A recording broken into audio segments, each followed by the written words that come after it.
오늘은 오리엔테이션 수업입니다. 첫 시간이고요.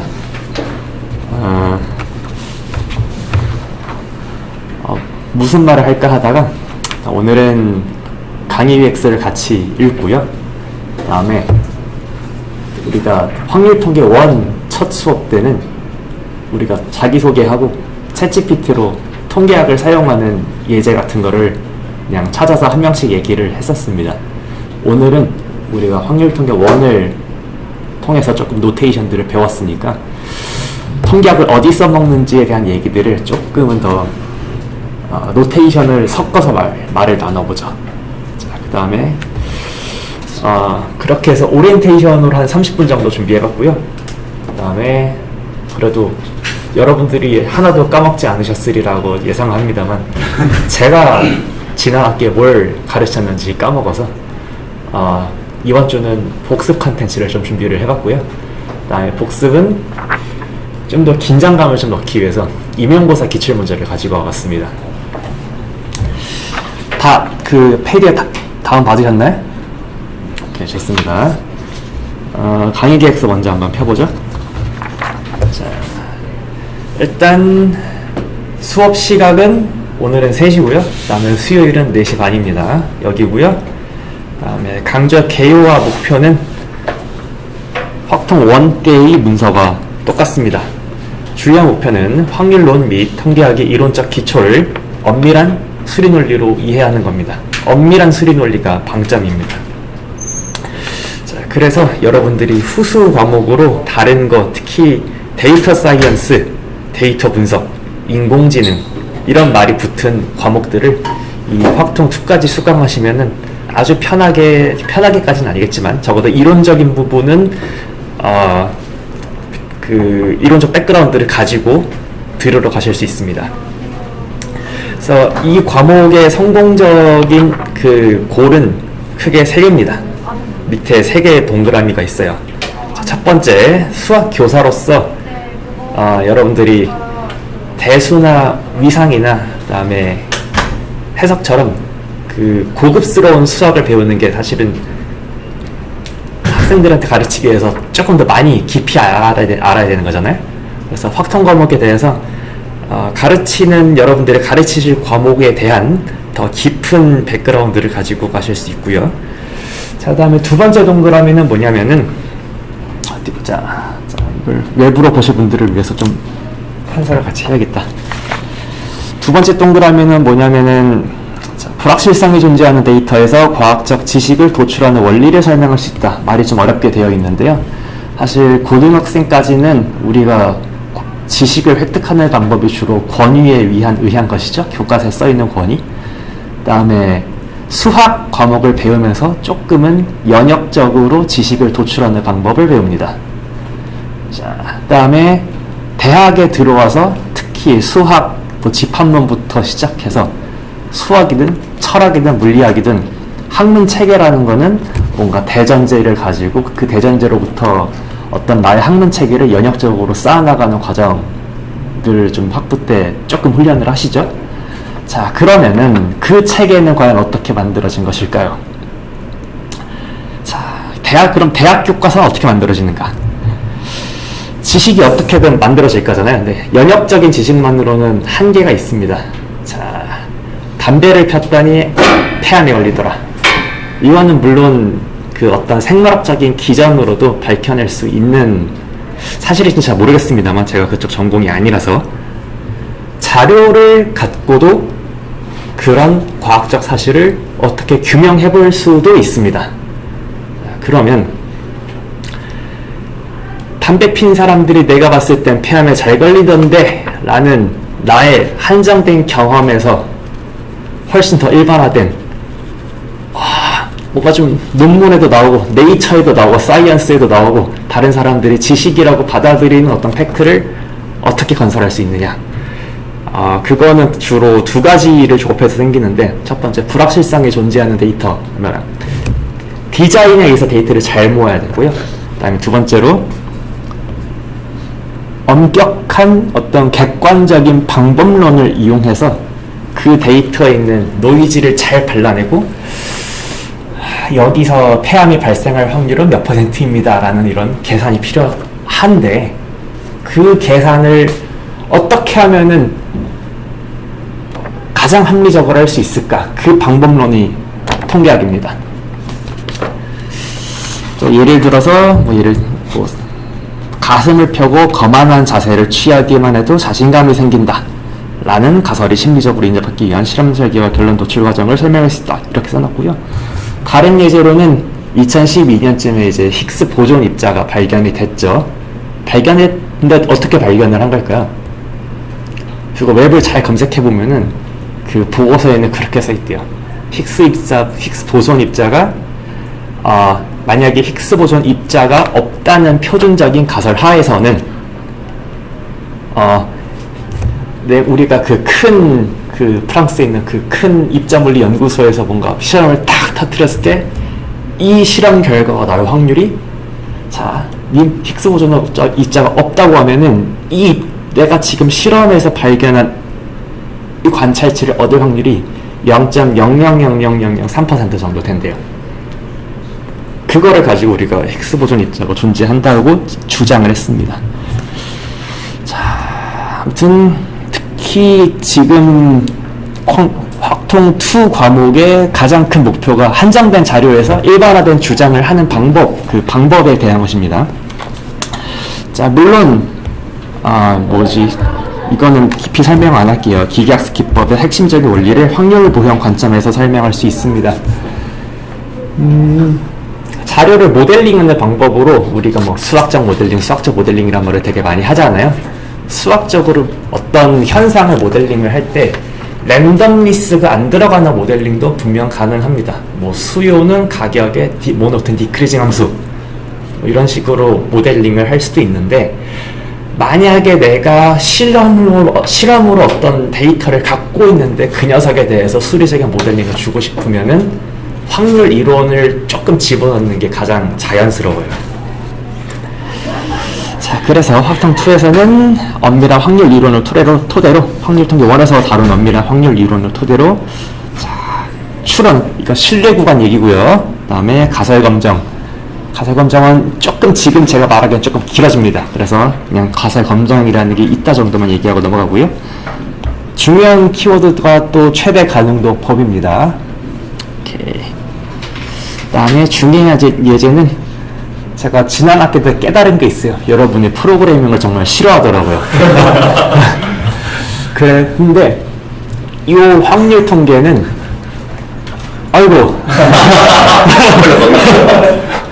여기 강의 노트 가지고 왔어요. 네네, 가지고 가세요. 앞에 앉으셔도 됩니다. 네.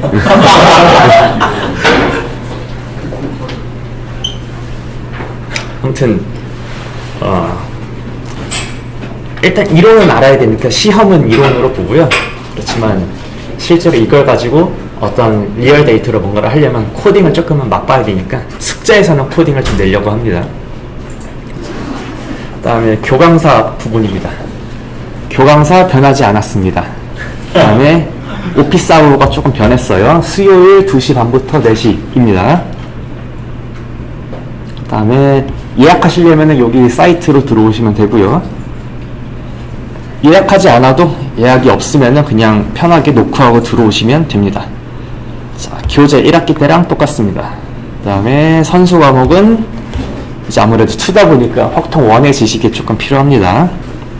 그 다음에 성적 매기는 방법 변하지 않았습니다. 중간 기말 40이고요. 그 다음에 가산점이라는 거는 인터넷상에 올리신 질문들, 그 다음에 다른 학생들이 올린 질문에 대한 답변을 올리는 행위 모두 다른 그부들을 돕는 행위라고 생각을 해서 가산점을 드리고요. 그 다음에 과제는 1학기 때랑 똑같이 4번을 예정하고 있습니다. 평균 10문제 정도를 목표로 하지만 10에서 12문제 정도를 내고 싶어요. 네, 저의 호프입니다. 그 다음에 시험은 조금 변했습니다. 코드 문항은 없앴어요. 그 다음에 기말 시험은 정했습니다. 15주차 월요일로 하고요. 그 다음에 중간 시험은 지금은 8주차로 해놓고 둘 중에 언제로 할지는 그때 여러분들의 선호로 한 시험 2, 3주 전쯤에 다수결로 결정하도록 하죠. 그다음에 자, 출석 변하지 않았고요. 다른 정책은 변하지 않았습니다. 그다음에 주차별 수업 계획은 주로 4장, 5장, 6장이 가장 중요합니다. 자, 4장의 키워드들을 좀 보죠. 기초적인 통계적 추론, 자, 신뢰 구간 가설 검정, 그다음에 대수의 법칙, 중심 극한 정리, 최대 가능도 가능도비 검정 이런 얘기들이 있어요. 지금은 얘네가 왜 필요한지에 대해서 말로 설명하기 제가 좀 힘듭니다. 저는 뼈까지 이과라 가지고 얘네들의 말로 설명할 자신이 없어요. 자, 그냥 이런 키워드가 있다 정도로 구경하고 넘어가겠습니다. 자, 그러면은 여기 강의 계획서에서 질문 혹시 있으실까요? 네. 저번처럼 전자출결 다 해야 되나요? 전자출결 저번에 뭐 불편하신 점이 있었네? 아니, 혹시나 그냥 궁금해서. 아, 제가 기억력이 안 좋아서 여러분들이 여기 왔는지 여부는 전자출결로 알 수 있습니다. 그래서 이게 그 기억 안 나시더라도 이렇게 오면은 한 번씩 전자출결 부탁드릴게요. 또? 저희 이번 학사일성이 16주로 그런데 15주이구나요. 네, 목표는 15주차 월요일 종강입니다. 대신 모든 휴일 그 전에 모든 공휴일들은 녹화 수업으로 대체하고요. 그 녹화 수업들은 개인 차이가 제일 큰 코딩 위주로 수업을 할 예정입니다. 그다음에 또 성철 학생. 저번 원 마지막쯤에 네. 직접 데이터 가지고 뭐 할 수도 있다 하셨잖아요. 두 과목에 혹시 네. 계획이 있는지 아니면 이론만 나가지고. 아마 제가 연습 문제 조금은 넣으려고 노력할 것 같습니다. 네. 하지만 시험엔 안 나올 거예요 아마. 다음에 또? 네. 여기 이메일 적혀있는데 네. 이메일로 궁금한 거 질문드려도 네. 아유, 중요한 질문입니다. 궁금하면 제 이메일로 주셔도 되고요. 전 아이메시지보다 이메일을 선호합니다. 네. 혹시 또 궁금한 거 네. 혹시 이번에도 선택평가로 진행해야 되나요? 이럴 수가 별로 제가 알기로 오프라인 수업은 A를 50%까지밖에 못 주는 걸로 알고 있습니다. 내년 제가 이번에 오프라인으로 한 이유는 일단 제가 오프라인에 대한 선호가 있기 때문에 좀 그런 면이 있고요. 오프라인을 하는데 절대 평가를 할 수 있는 방법이 영어로 수업하거나 네, 아니면 혁신 수업의 경우 혁신 수업으로 해놓고 오프라인 수업을 하는 방법도 있는데, 네, 지금 다른 방법에 대해서 계속 고민을 하고 있기는 합니다. 자, 지난 학기 경험 기준으로는 50%가 그렇게 어렵지 않았습니다. 여러분 기준에서 말씀드리는 게 아니고요. 제 기준에서 학점을 매기기 어렵지 않았습니다. 네.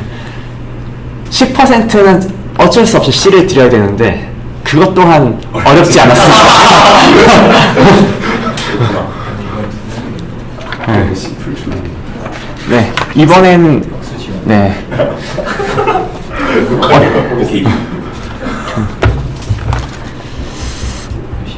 이제 그러면은 여기 오리엔테이션 슬라이드로 넘어갈게요. 다른 중복되는 내용은 다 넘어가고, 자, 제가 보는 통계학이란 뭐 수없이 다른 진덕될 때는 할 수 없는 얘기들을 하는 것이 목표입니다. 자, 제 정보, TA 정보 여기 새로 있습니다. 강현주 조교님이고요. 아주 어렵게 모셨고 아주 에이스입니다. 네. 그다음에 이제 성함을 잘 기억하는 것이 중요합니다. 혹시 지난 학기 기출 문제를 보셨을지 모르겠어요. 자, 저는 그 이름을 냅니다. 자, 3시 반까지 여기 슬라이드를 좀 살펴볼게요. 7. 물론 중고등학교 때 가르치는 잘 가르치기 위해서 사범대 확률과 통계 과목이 있기는 합니다. 그렇죠? 제가 수학교육관에서 옛날에 수학교육 교재 및 지도법을 들었을 때 그 당시에 수학교육 전공하시는 교수님은 이런 말씀을 하셨어요. 수학을 가르칠 때 수학이 뭐 덧셈 뺄셈 뭐야 사칙연산 아니면 미분적분 아무런 실생활 예제가 없다 보니까 학생들이 지루해야 한다. 근데 확통 부분을 들어가면은 확통 부분은 이 수학 교과서 안에서 수학의 정확한 워딩이 기억나요. 수학의 유용성을 고등학교 수준에서 보여줄 수 있는 몇 안 되는 단원이다. 이런 말씀을 하셨어요. 근데 고등학교 수준을 넘어서도 아주 유용합니다. 여기 인문사회과 캠퍼스에 다양한 대학원이 있잖아요. 그렇죠? 아까 약간 제가 잠깐 말씀을 드린 게 대학원은 지식을 공부하는 데라기보다는 연구를 통해서 새로운 지식을 도출하는 곳인데 지식을 도출하는 방법이 크게 두 가지가 있습니다. 양적 방법이 있고 질적 방법이 있습니다. 질적 방법이라 하면 인터뷰나 아니면은 뭐 취재 같은 걸 통해 가지고 어떤 뭐라 그러냐 수치로 계량하기 어려운 어떤 무언가 인사이트를 뽑아내는 일들을 주로 일컫는 것 같아요. 전 잘 모릅니다. 한편으로는 양방이 있습니다. 양적 방법. 양적 방법으로 새로운 지식을 도출하려면은 모두 통계를 알아야 됩니다. 자, 그래서 어디 보자. 현상을 잘 예측하거나 설명하는 어떤 과학적인 도구로서도 통계를 많이 쓰고 요새는 여기저기 데이터가 많다 보니까 회사라고 해도 이거를 회사 바깥으로 일반화시킬 수 있는 것은 아니지만 적어도 우리 회사 안에서 우리 회사에 들어오는 고객들은 어떤 생각을 갖고 있는지 인사이트를 뽑아내기 위해서 또 통계를 많이 씁니다. 자, 그래서 여러 행위들을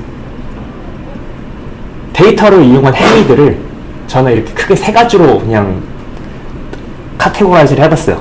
예측, 설명, 제어. 물론 이거를 포함해서 상당히 많은 일들을 데이터를 이용해서 합니다. 제가 여기서 하고 싶었던 말은 데이터로 이것저것 하는 게 통계학 전공자만이 하는 것은 아닙니다. 뭐 이제는 여러분들 21학번부터는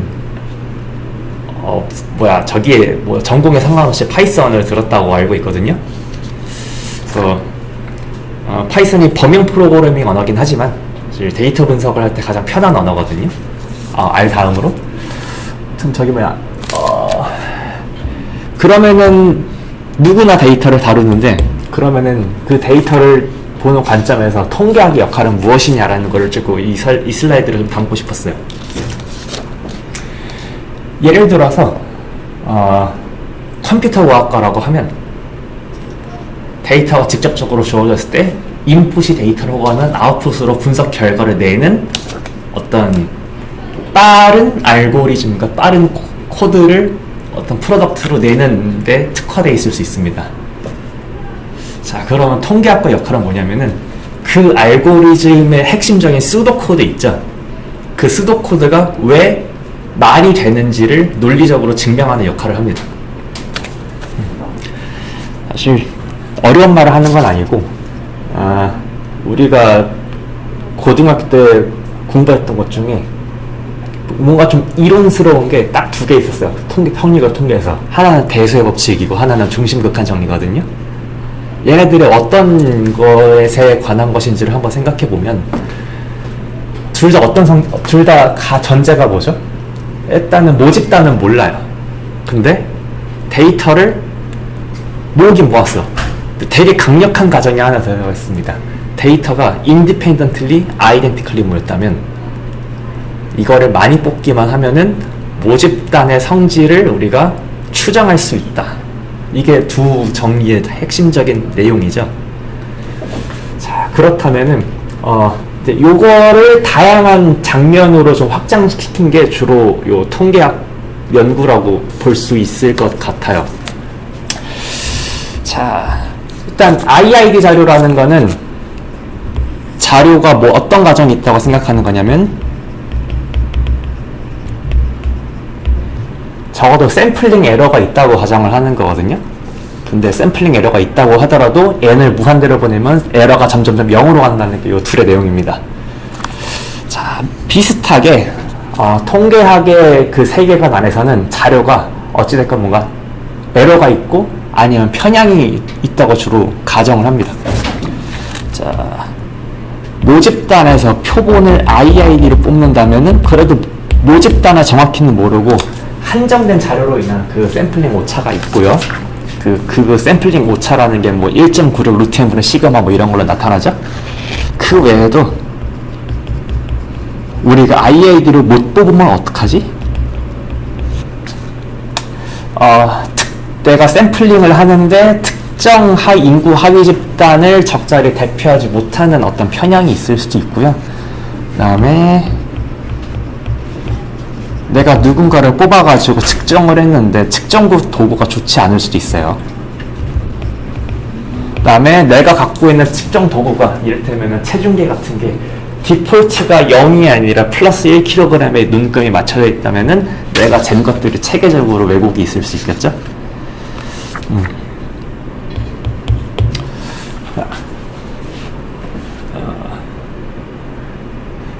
그래서 다양한 더러움에서 우리는 이 통계학이 이 얘기를 하는 건 아니에요.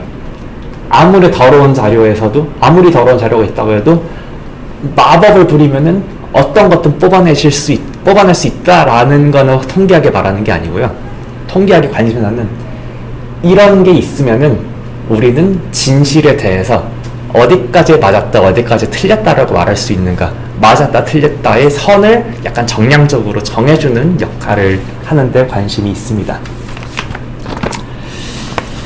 자, 지금 되게 좀 뜬구름 잡는 이야기를 좀 했었던 것 같아요. 자, 그러면은 일단 조금은 구체적인 얘기를 요 핵심적인 예측과 설명 쪽에서 확률통계 1의 지식을 이용해서 한번 맛을 좀 보고 싶어요.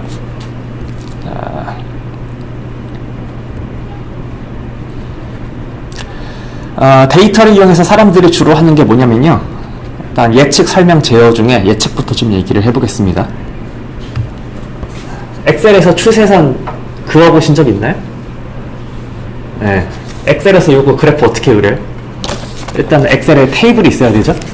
이 테이블이 보통 어떻게 생겼냐면은 자, 요 점을 뭐 x1, y1, x축을 어떤 자료가 투 컬럼을 갖고 있고 그 다음에 x값도 y값도 모두 컨티뉴어스 밸류를 가지고 있다고 치면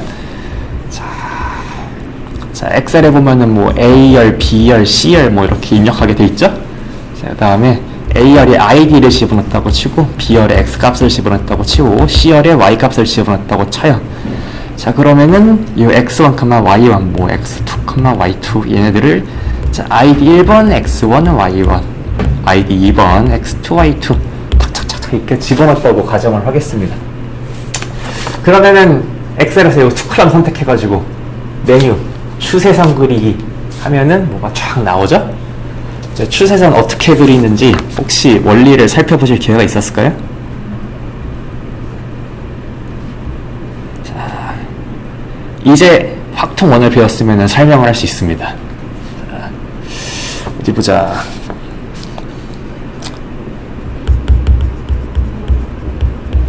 일단 핵심적인 거는 이게 이 직선을 알파 플러스 베타 x로 두는 거죠. 그 다음에 자, 이게 yi가 알파 플러스 베타 xi의 관계에 있다고 믿고 싶기는 한데 우리가 실제로 관찰하면 오차가 있잖아요. 그래서 오차를 조금 가정을 합니다. 자, 그러면 우리가 지금 여기서 잠깐만 아유씨 쏘리 모르는 거는 잠깐만 이거 얘를 관찰하지 않았다고 하면 보통 확률 변수로 이렇게 라지로 쓰죠. 알파랑 베타를 언노운이라고 씁시다.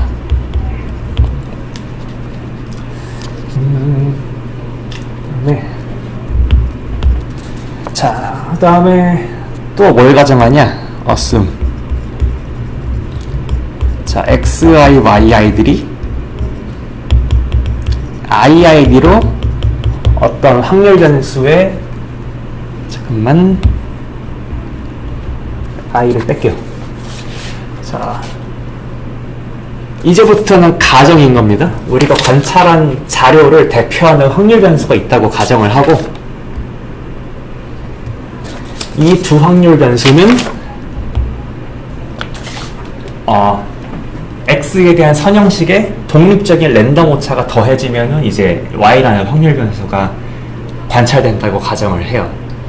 자, 그러면은 지금 이거는 모형일 뿐이고 우리는 이 y와 x의 관계에 대해서 아무런 지식이 없습니다. 자, 예를 들어서 소득, 노동시간.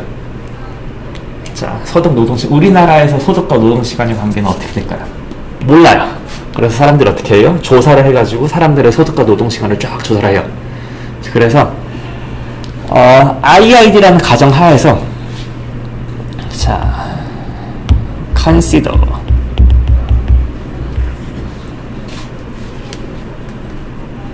여기를 조금 확대해 볼게요. 내가 알파 햇이랑 베타 햇이라는 어떤 녀석을 이렇게 한번 정의를 해보겠습니다. 자, 아그민이라는 거는 옆에 있는 녀석을 알파와 베타의 함수로 봤을 때 이 옆에 있는 녀석을 최소화시키는 알파와 베타의 조합을 긋습니다. 미는 최소값이죠. 알그민은 최소화 원입니다. 혼동을 방지하기 위해서 지우고, 자, 이런 거 한번 생각해 보면 어때요? 그리고 샘플이 n개라고 치고, 자, 뭐랑 뭐의 차이를 볼 거냐면요,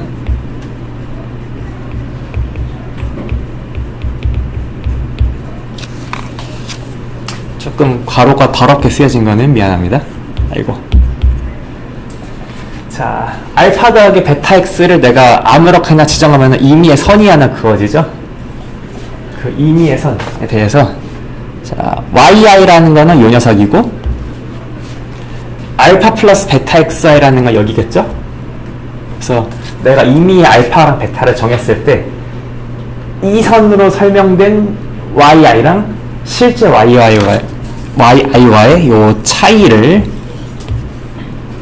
다 모든 샘플에 대해서 싹 다 제곱합을 취하는 어떤 식을 생각해 봅시다. 어디서 많이 보셨죠? 아마 이 수업이 아니더라도 최소제곱법 많이 보셨을 겁니다. 자, 최소제곱법 자체는 어디저기서 많이 봤어요. 자, 확통은 뭘 하느냐? 자, 최소제곱법으로 구한 어떤 개수가, 자, 만약에 이런 가정들이 있다면 어디 갔어? 자, 실제 true가 선형관계가 있고, 실제 소득과 다음에 노동시간 간의 선형관계가 있고, 다음에 IID 관찰치를 갖고 왔다고 가정을 하면은, 자, 이게 확통2의 내용입니다. 자, 첫 번째, 확통1에서 요거 리스트 스퀘어 추정량이 최대 가능도 추정량이랑 동치라는 걸 혹시 유도한 적이 있죠? 자, 확통2에서는 최대 가능도 추정량의 성질을 배웁니다. IID 추정량은 죄송합니다. IID 데이터로 계산한 최대 가능도 추정량은, 자, 알파, 베타 모두 n을 무한대로 보내면은 우리가 그 언노운이라고 가정했었던 알파랑 베타로 수렴합니다. 대수의 법칙이랑 비스무리하게 생겼죠? 네. 자, 그 다음에 두 번째로 어디 보자. 더군다나 알파랑 베타를 좀 n을 무한대로 보내면 근사적으로 true가 알파 베타고, 그다음에 분산은 뭐 어떻게든 추정을 해야겠지만 분산이 뭐시기인 공부 성향이 어떻게 생긴 정규 분포를 따른다라는 걸 볼 수 있습니다.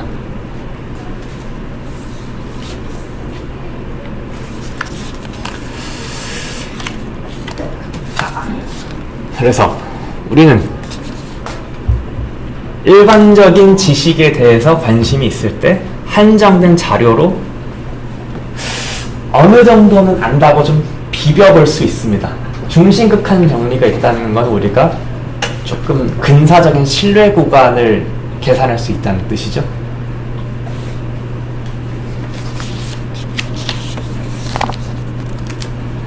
자, 그리고 뭐 여러 가지 베리에이션들이 많아요. 이런 확통 2에서 직접 보이는 건 아닌데, 자, 예측값을 우리가 y 해시라고 하겠습니다. 우리가 새로운 인풋이 들어왔을 때 새로운 인풋이 x0에 대한 y의 예측값을 노동 시간이 50시간인 사람의 기대 소득을 알파 햇 더하기 베타 햇 x0라고 우리가 한번 생각을 해볼 수 있겠죠? 자, 그래서 우리가 이번 확통 2에서 직접 다룰 건 아니지만 예측값 자체에 대해서도 우리가 뭐 이론적으로 뭐 이게 뭐 0으로 간다던가 이런 좋은 성질들을 이론적으로 증명할 수 있는 기초를 확통 2에서 배우시게 됩니다.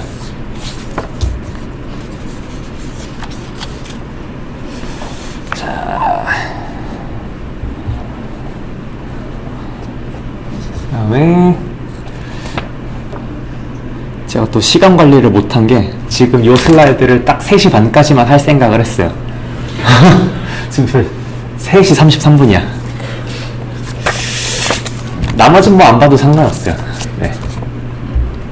그래서 하고 싶은 얘기 많긴 하지만 조금 10분만 더 얘기를 하자면은 여기서 보신 이 프레임워크에서 이런 질문을 할 수 있죠. 꼭 x와 y의 관계가 선형이라고 가정하는 건 너무 센 거 아니냐. 그 다음에 x가 1차원 유클리드라는 유클리드 포인트라고 생각하는 것도 너무 간단한 거 아니냐. 조금 더 복잡한 걸 생각해 볼 수도 있어요. 자, 그래서 예를 들어서 엑스레이 사진을 찍은 다음에 그 엑스레이 사진을 보고서 지금 이 실험 참가자의 골 연령은 몇 세입니다. 이런 거를 데이터 기반으로 뭔가 예측해주는 알고리즘을 어떻게 만드는지 한번 생각해 봅시다. 일단 사진을 한 몇십만 장에서 몇천만 장 정도 이렇게 찍어요. 그 다음에 이 사람들의 그 골 연령을 이제 의사 전문가들이 다 이렇게 기록을 합니다. 자, 그러면은 그런 xi, yi를 i는 1부터 뭐 50만까지 콜렉트를 했어요. 자, 여기서 yi 골 연령은 역시 리얼이겠고, 그다음에 사진은 256 곱하기 256 픽셀의 이미지라고 생각을 하면은 각 픽셀당 0부터 255까지의 그레이스케일 밸류를 취할 수 있으니까 뭐 대충 그냥 R에 들어있다고 치면 R에 256 곱하기 256이라고 생각해 볼 수 있겠죠? 그러면은 이 경우에는 어떤 모델링을 생각해 볼 수 있느냐? 자, Y는 fx 더하기 엡실론을 생각해 볼 수 있고, 여기서 f를 선형식이 아니라 어떻게 비선형식으로 비빌 수 없을까를 고민해 볼 수 있겠습니다. 자, 현재 이 이미지에서 선형 방정식을 가져온다면 어떻게 쓸까요? 뭐 대충 이렇게 되는 거 아닐까요? 알파 더하기, 자, 256 곱하기 256의 1,1성분 베타 x 1,2성분의 뭐 감마.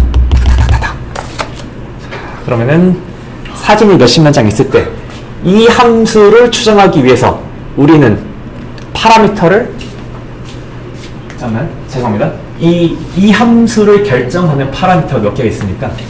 256 더하기 1이면 그렇죠. 요 더하기 1이겠죠? 65,537개입니다. 네. 자, 근데 그걸로도 파라미터가 부족합니다. 선형식은 너무 간단해요. 그래서 뭐 소득이나 아니면은 교육 수준처럼 뭔가 좀 이미 데이터 자체에 노이즈가 많은 사회과학 자료 같은 거는 차라리 설명성이라도 잘 가져가기 위해서 선형식을 하는 경우가 많지만, 좀 공학적인 관점에서 매우 정확한 예측을 하고 싶다면 선형식으로 fx를 주는 거는 조금 무리가 있을 수 있어요. 그래서 사람들이 어떤 펑션들의 클래스가 잘 할까, 이렇게 몇십 년에 걸친 삽질이 있었습니다. 그 다음에 이게 분명 베스트 답이라는 거는 미래에 보면 모르는 일이겠지만, 현 시점에서 이유는 모르겠지만 이 펑션을 가장 잘 어프로크시메이트 할 수 있는 방법은 어떻게 만드는 거냐면은 선형식과 비선형식을 교차로 합성하는 방법이라고 알려져 있습니다. 그게 뉴럴 네트워크입니다. 그래서 좀 보통의 뉴럴 네트워크는 이 함수 하나를 결정짓는 파라미터가 수십만 개일 수도 있고 수천만, 수백만, 그다음에 수억, 수십억 개일 수도 있습니다. 챗GPT의 그 백그라운드에 있는 GPT-4가 빌리언이었나? 빌리언에 10억인가요? 네, 10억에서 100억 개 정도 된다고 들었습니다. 자, 그러면은 컴퓨터는 뭘 풀어야 돼요? 인풋이 수십억 개인 다변수 함수의 최소값을 찾아 나가는 문제를 컴퓨터한테 시켜야 됩니다. 자, 이거는 이 컴퓨터를 잘 다룰 수 있는, 컴퓨터를 잘 다루는 그 전문성이 또 따로 필요합니다. 그래서 라지 스케일 딥러닝으로 가면 저는 아는 게 하나도 없어요. 그냥 좀 컴퓨터 과학 전공하시는 분들이 아주 잘 하십니다. 자, 다음에 다른 예제는 다 넘어가고 조금 다른 예제, 이거 제가 또 지도 학습만 이야기를 한 것 같아서 이런 것도 있습니다. 한편으로 행렬을 완성하는 문제도 뭔가 필요할 때가 있어요. 자, 여기가 넷플릭스 시청자들의 별점이 차여 있는 행렬이라고 한번 생각을 해보시죠. 여기 행이 사람이고 열이 영화라고 하죠. 그러면은 내가 사람이 모든 영화를 다 본 건 아니잖아요. 그래서 본 사람들의 평가한 점수만 이렇게 1점에서 5점 스케일을 가정하면 차 있습니다. 자, 그러면 내가 어떤 유저한테 어떤 영화를 추천할 것이냐라고 고민을 하면, 사실 추천이라는 거는 정답이 없는 문제이기 때문에 추천을 공학적으로 실현할 수 있는 방법은 매우 많은데, 그 방법 중에 하나로 뭘 고려할 수 있냐면 행렬을 적당히 잘 채운 다음에 이 사람에 대해서 채워진 성분까지 봤을 때 좀 별점이 높은 영화를 골라주면 되지 않을까요? 자, 그럼 행렬을 어떻게 채울 거야? 행렬을 채울 때 조금 나름대로 좀 말이 되게 채웠으면 좋겠죠? 사람들이 가장 많이 쓰는 게 로우 랭크 매트릭스 컴플리션입니다.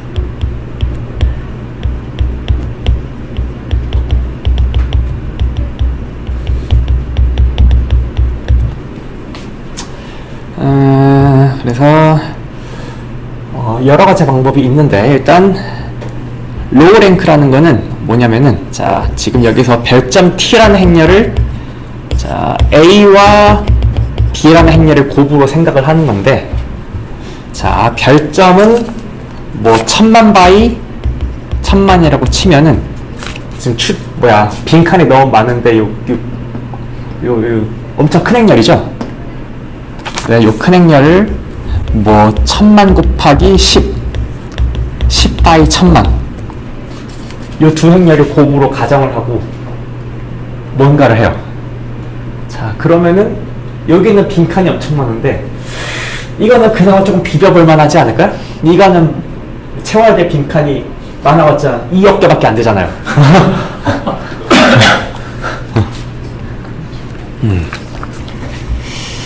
자, 그러면 모델링을 어떻게 주냐?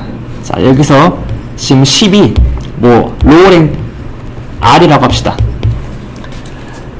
자, 랭크라는 말이 어디서 왔냐면은 여기 아래서 온 겁니다. 만약에 이 t라는 행렬이 랭크가 r이라면은 동치 조건으로 이 어떤 두 행렬의 랭크 10짜리 두 행렬의 곱으로 분해할 수 있거든요. 그러니까 요 포뮬레이션은 t를 랭크 10짜리 매트릭스로 확 줄여서 그 안에서 뭔가 그 근사할 걸 찾게 됩니다. 자, 그런데 하필이면 또 이 로우 랭크 매트릭스 어프록시메이션이 나름의 말은 됩니다. 자, 왜 되냐면은 자, A라는 행렬은 이렇게 왼쪽에 붙어 있으니까 여러분 행렬의 곱셈 처음 배울 때 여기 두 매트릭스 곱의 왼쪽 디멘전이 A의 왼쪽 디멘전을 뜻하죠. 그러니까 A는 어떤 사람을 설명하는 행렬이 되고 BT라는 거는 영화를 설명하는 행렬이 되고 이 랭크 10개의 서로 다른 랭크들은 어떤 영화들의 서로 다른 특성을 점수화하는 뭐 아니면 호러 디멘전, 뭐 액션 디멘전 아니면 뭐 코미디 디멘전 이렇게 이게 진짜로 맞다는 건 아니고요. 그런 해석을 해볼 수도 있습니다. 말도 되죠? 자, 그러면은 요로 뭐 확률 모형을 어떻게 주느냐? 자, t의 i, j 번째 성분은 자, ij가 인디펜던트하고 가정을 하고, 그러니까 i, j 성분 모두 인디펜던트하게 자 a의 i 번째 행렬을 i 번째 로를 ai라고 하고 b 트랜스포즈의 j 번째 열을 bj라고 하면은 ai 트랜스포즈 bj, 시그마 제곱 점수가 뭔가 그 두 행렬 이 행렬을 구성하는 벡터들의 어떤 내적으로 다 근사가 될 수 있다고 가정을 하면은 맥시멈 라이클리후드로 쫙 쓰면은 이게 뭐랑 똑같아지냐면요. 이게 뭐랑 동치가 되냐면은 sum i, j 아마 t 빼기 a, b 뭐 이렇게 매트릭스 노멘 모체고 뭐 이런 식으로 될 겁니다. 죄송합니다. i, j 지워주세요. 저 여기서 수식적인 디테일은 엄청 틀렸을 거예요. 이렇게 시리어스하게 듣지 마세요. 자, 아무튼 확률 모형을 주면은 뭔가 내가 매트릭스를 채울 수 있는 이론적 근간을 한번 생각해 볼 수 있고요. 그 다음에 왜 그냥 최소 제곱으로 바로 풀면 되지 왜 굳이 확률 모형을 고려하냐면 우리가 결점으로 모델링을 할 수도 있지만 봤다 안 봤다로도 모델링을 할 수 있잖아요. 그럼 봤다 안 봤다라는 거는 여기가 제로원이라는 거고 제로원을 어떤 두 매트릭스의 곱으로 모델링하기 가장 편한 방법은 여기를 노말이 아니라 노말 대신 베르누이로 바꾸면은 Success Probability를 AI 트랜스포즈 BJ 어떤 모노톤 트랜스폼으로 하면 제로원 데이터도 같은 사고의 틀에서 모델링을 할 수가 있습니다. 자, 그 다음에 뒤에 위에 있는 거는 뭐냐면요. 너무 투머치하게 나간 것 같기는 하는데 자, 랭크, 이 문제를 풀 때는 랭크를 미리 지정을 해야 돼요. 랭크조차 어떤 수학적인 문제의 틀에 다 집어넣어 버릴 수는 없을까? 오늘 고민하다 보면은 자, 이거는 조금 빨리 얘기할게요. 랭크를 어떤 함수로 정의한다고 치면은 랭크를 컨티뉴어스하게 조금 서로게이트하는 대리하게 랭크라는 함수를 가장 비슷하게 어프록시메이트하는 펑션이 어떤 매트릭스의 트레이스거든요. 트레이스 들어갔어요? 네. 트레이스는 어떤 행렬의 다이어곤의 썸으로 정의가 되죠. 자, 뭐 예를 들어서 미안해요. 어떤 더 이상 얘기를 하면 안 되겠다. 넘어갈게요. 네, 잠깐만. 그래서 요거 같은 경우도 뭐 yij를 어디 보자. 노말 bij, 시그마 제곱으로 각 컴포넌트들이 이 bij라는 행렬의 i가 뽑혔고 i, j 인디펜던트하게 뽑혔고 대신 bij라는 게 트레이스의 제한이 들어간 행렬이라고 가정을 하면은 이 안에 컴포넌트들을 다 채울 수 있습니다. 자, 얘기하고 싶은 거는 뭔가 내가 주어진 데이터를 이용해서 어떤 문제를 풀고 싶으면은 약방의 감초처럼 확률이 많이 들어갑니다. 자, 그래서 설명 이야기는 뭐 다음에 했고요. 자, 여기까지 해가지고 좀 그 확률과 통계를 이용하면은 조금 더 진보된 모델링을 어떤 것들을 할 수 있는지 조금 설명을 좀 드리고 싶었습니다. 자, 여기까지 제가 뜬구름 잡는 이야기를 하긴 했지만 혹시 궁금하신 사항이 있나요? 좋습니다. 자, 다음에 또 설명하고 싶었던 게, 자, 이거는 제가 위에 예제에서 같이 이야기를 했던 것 같은데, 자, 봅시다. 이 추세선을 그렸을 때 목표 중에 하나는 새로운 인풋 X가 들어왔을 때 Y가 어떻게 될지 예측하는 것도 중요하지만, 아까 말씀드렸다시피 이 슬로프 자체가, 즉 X와 Y의 관계가 대충 어떻게 되는가 자체도 관심을 살 수 있거든요. 그래서 요 개수에 관심을 가지는 게 주로 설명입니다. 그리고 할게요. 자, 그래서 예측이라는 거는 새로운 X가 주어졌을 때 Y를 주로 보는 데 관심이 있는 거라면 설명은 A, B, C가 어떻게 될까 이고요. 주로 이 설명 쪽에 대부분의 통계학 이론들이 좀 많이 디벨롭이 되어 있습니다. 그래서 IID로 자료를 뽑고 뭐 리스트 스퀘어를 하던가 아니면은 뭐 맥시멈 최대 가능도법을 쓰면은 그 추정량 A 햇, B 햇, C 햇이 n이 무한대로 가면은 true로 A, B, C로 수렴한다 이런 거를 쫙 끌어낼 수 있고요. 그런 것들을 어디서 많이 볼 수 있냐? 대부분의 정량 연구 논문에서 보실 수 있습니다. 자, 이거는 1학기 때 갖고 왔던 예제예요. 기억나시나요? 자, 제목이 뭡니까? 아침 일찍 대학 수업은 뭐랑 연관이 있어요? 수면장애. 그 다음에 성적이랑도 상관이 있대요. 이거 어떻게 타이틀 이렇게 뽑아냈잖아요. 그러니까 이건 뭔가 논문이라는 거는 나름의 그 동료 평가를 거쳐서 이거는 지식으로 출판되어도 괜찮다 이렇게 나온 건데 어떻게 나왔을까요? 서플리멘터리를 한번 살펴보겠습니다. 그때는 이거 설명을 잘 못했어. 이제는 할 수 있어요. 자, 데이터를 어떻게 모았냐고 하면은 이 데이터 LMS 데이터 모았대요. 우리 그 전자출결 같은 걸로. 그러면은 이제 엑셀에 이런 테이블이 있겠죠? 어떤 사람이 출석을 했니 안 했니 있고, 그 다음에 이 수업이 언제 시작해? 이 학생의 성별 뭐 어떻게 돼? 이 학생의 에이지 어떻게 돼? 이 학생의 뭐 엑스니티스티가 인종이었나?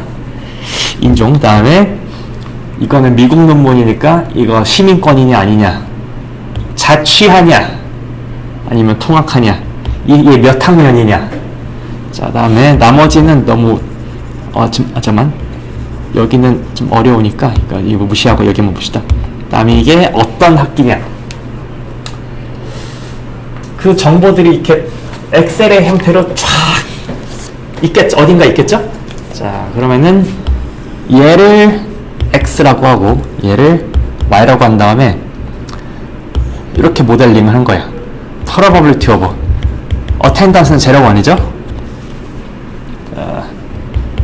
어떤 특정 조건 하에서의 attendance 확률을 어떻게 모델링을 하느냐. 자, 알파 플러스 X가 벡터니까 X 트랜스포즈 베타 뭐 이런 식으로 한 겁니다. 그리고 지금 좌측은 0원이고 0에서 1 사이의 밸류를 취할 수 있고, 지금 우측은 X의 식이라고 하면 얘는 이론적으로 마이너스 무한대부터 무한대까지 임의의 값을 취할 수 있죠. 그래서 확률을 모델링 할 때는 보통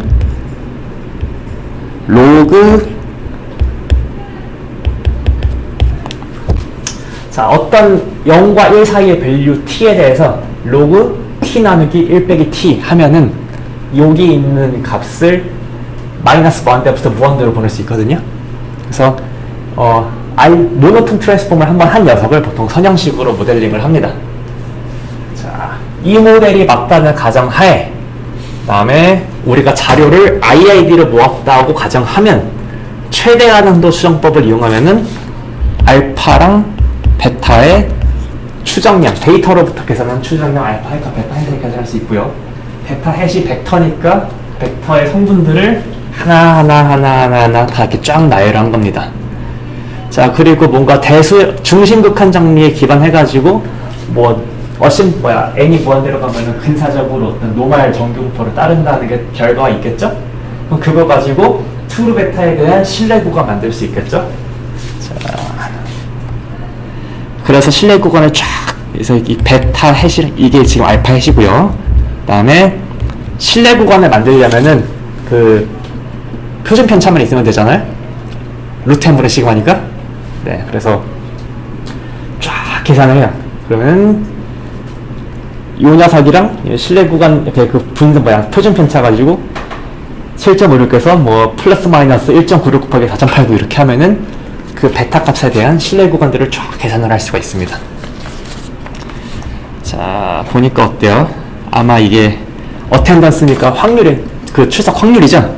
그러니까 출석하는 지금 확률에 대한 모델링이죠. 확률이 어떻게 돼? 4시 수업일수록 출석 확률이 올라간대요. 8시 수업에 비교해가지고. 자, 그 다음에 성별로 보면 어때요? 자, 여학생을 이거 범주형 변수라 가지고 조금 좀 컬럼을 좀 바꿨거든요. 그래서 그거에 대해서 자세히 설명하는 거 좀 어려우니까 좀 그냥 대충 느낌만 들어주세요. 남성 학생들이 조금 더 출석 확률이 떨어져요. 자, 그 다음에 서플리멘트를 보시면은 쫙 여기 뭐 다양한 개수들을 보실 수 있겠죠.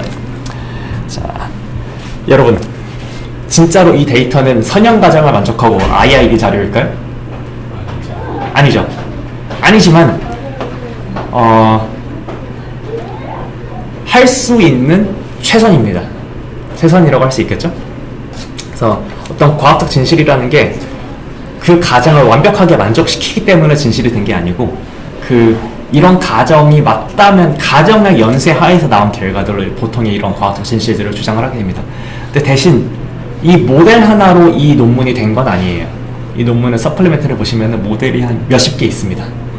선형 관계가 이렇게 있다고 가정을 하는 것도 있고 뭐 몇 개 변수 뺀 것도 있고 변수 이렇게 뺀 것도 있고 이거 집어넣은 것도 있고 뭐 저거 집어넣은 것도 있고 그 다음에 그림도 그려놨습니다. 시각적으로 이 어텐던스와 어떤 거의 관계를 파악할 수 있는 그림도 엄청 많이 그려놨어요. 그래서 이 선형 가정과 IID 가정이 맞는지는 모르겠지만 확실히 뭔가가 있다라는 그 다양한 증거들을 제시를 해서 이 논문을 만들었습니다. 그래서 당부사항은 데이터 분석을 할 때 하나의 모형만 믿을 필요는 없고요. 다양한 가정하에 있는 다양한 모형들을 피팅해 본 다음에 나온 결과로 주장을 하시면은 어디서든 좋아할 겁니다. 넘어가고요. 자, 재현은 좀 어려우니까 나중에 얘기하고요. 자, 그러면은 이 예제들을 설명할 때 확통2는 왜 필요할까요? 확통1은 그냥 확률과 분포 이론이죠. 확률 정의했고, 아니면 분포 뭐 몇 개 여러 유명한 것들 살펴봤었죠.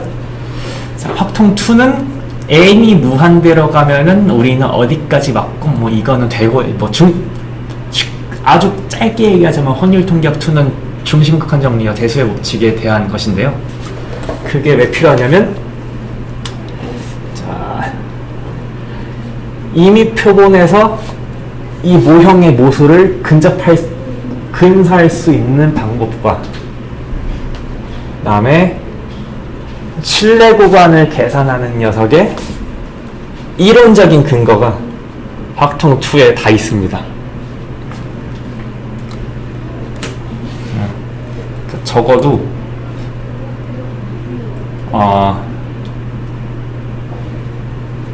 여러분들이 나중에 어떤 양적 연구를 하실 기회가 있을지는 모르겠지만 내가 이 데이터로 뭘 하고 싶을 때 그냥 나무 위키나 스택 오버플로우나 오픈 카톡방 보고 이 데이터에서 이거 하려면은 이거 쓰시면 돼요 라는 그 추천을 아무런 뇌의 흐름 없이 권위를 그냥 있는 그대로 받아들이고 그냥 그 방법을 쓰느냐, 아니면은 이 데이터에 이 방법이 왜 되지에 대해서 뇌가 조금은 굴러가느냐 차이가 이 확성 2 과목으로 나지 않을까라는 게 제 생각입니다.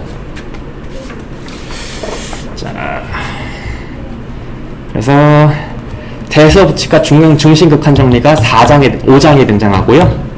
그 다음에 여러분들의 임의의 자료에서 가장 범용적으로 쓸 수 있는 파라미터를 추정하고 신뢰 구간을 구축하는 방법이 6장입니다. 그 다음에 4장은 뭐냐면은 이 이론들이 좀 어려우니까 이 이론들을 이용해서 뭘 할 수 있는지가 먼저 등장한 게 4장이에요.